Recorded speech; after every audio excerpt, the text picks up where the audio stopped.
தாய் தமிழ் உறவுகளுக்கு வணக்கம். வேளாங்கண்ணியில் பக்தர்களுக்கு இலவச மதிய உணவு என்ற தலைப்பில் இந்த காணொளியை காண்கிறோம். நாகப்பட்டினம் வேளாங்கண்ணியில் தினந்தோறும் ஆயிரக்கணக்கான மக்கள் கூடுகின்றனர்.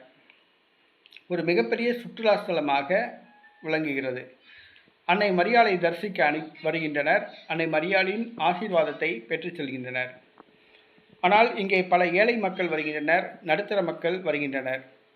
குறிப்பாக திருவிழா காலங்களில் கூட்டம் அலைமோதும். அதாவது கிறிஸ்துமஸ், பெரிய வெள்ளி, குருத்து ஞாயிறு, பெரிய வியாழன் ஆகிய நாட்களில் பார்த்தோம் என்று சொன்னால் வேளாங்கண்ணியில் கூட்டம், அளவுக்கு அதிகமான கூட்டம் இருக்கும்.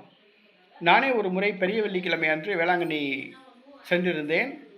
அப்பொழுது மதிய உணவு ஓட்டல்களிலே கிடைக்கவில்லை. ஓட்டல்களில் கூட மதிய உணவு கிடைக்கவில்லை.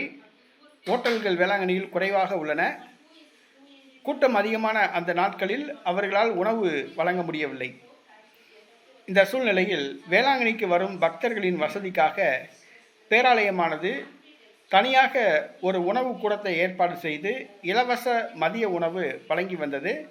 வாரத்திற்கு 2 நாட்கள் மட்டும்தான் ஆலயத்தின் சார்பாக இலவச உணவு மதியம் வழங்கப்பட்டு வந்தது. கடந்த 2 நாட்களுக்கு முன்பாக இந்த திட்டம் விரிவுபடுத்தப்பட்டது. அனைத்து நாட்களிலும் இலவச உணவு, இலவச மதிய உணவு மதிய வேளையில் வழங்கப்படுகிறது.